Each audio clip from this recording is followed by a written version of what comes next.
Vikings are pretty cool. They raid, they drink, and they made beards so mainstream that neckbeards and hipsters can live in a world without self-awareness. However, the popularity of Vikings hasn't led to many adaptations in anime, a medium where samurai and other things are quite well represented. Order up! Just kidding. Fortunately, Vinland Saga rectifies this issue with a dark historical seinen that feels like Berserk, while maintaining relative historical accuracy. So, if you're looking for a realistic story of badass Vikings, then you're in luck. Also, it's animated by Wit Studio, the same studio that gave us 3 seasons of Attack on Titan. Anyway, we're already off to a good start, so let's talk about the story. Vinland Saga takes place in 11th century Europe, during the Danish conquest of England. During that time, Denmark was a Scandinavian superpower known for its apex predator Vikings. Today it's a mountainous country known for binge drinking and esport athletes. Vinland Saga follows our main character Thorfinn, as a series of unfortunate circumstances perverts his mind to seek salvation and revenge. On his journey to oblivion, Thorfinn gets strung along with a band of Viking mercenaries as he participates in assassinations, duels, and battles, all for another opportunity at revenge.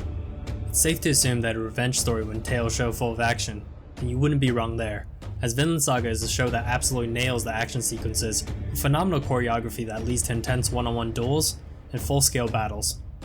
However, calling the show just a revenge story completely disregards all other facets that makes the plot so captivating.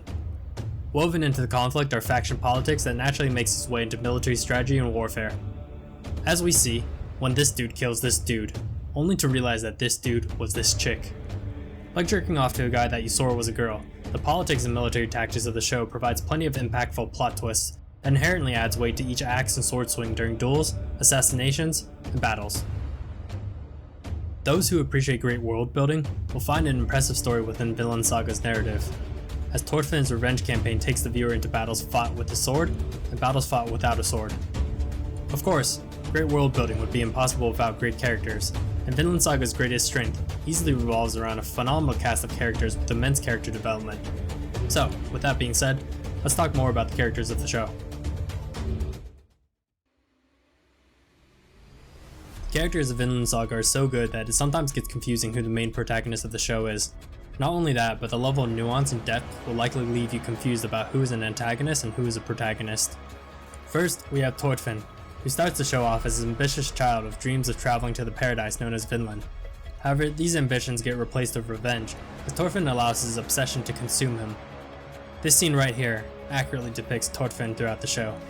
A kid that is extremely conflicted underneath, but pushes his emotions down as he focuses on revenge.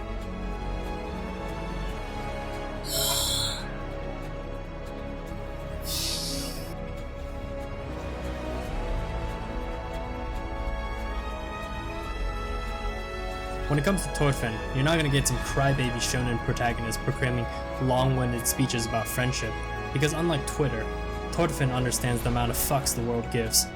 Simply put, Thorfinn is a kid that wants revenge regardless of the price and only gets better throughout the show, as the ramifications of revenge leads to interesting character development. Next, we have Askerlad.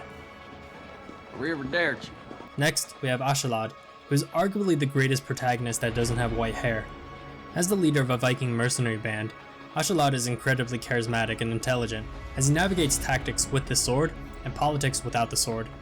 Just be aware that Ashalad's character is so much more than your generic composed at all time badass, but that doesn't mean it's not entertaining to see him playfully troll his opponents while under dire circumstances. The rest of the characters have a lot of depth that never delve too deep into anime trope territory. It feels more like a Game of Thrones character, where each character death will have a profound impact on the world and narrative. You might find yourself getting attached to a side character only to see them killed off, but that doesn't mean the end of their moral influence on the story. Also, there's a guy that can do this. And this. And this.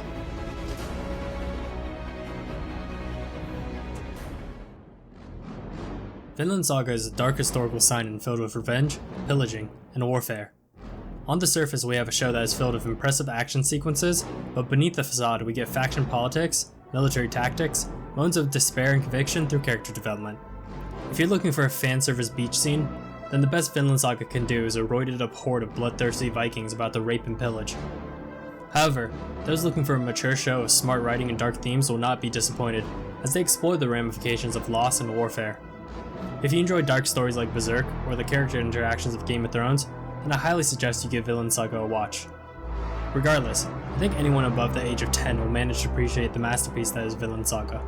My recommendation is to give the show at least 3 to 4 episodes, as it starts off slowly but picks up speed soon after.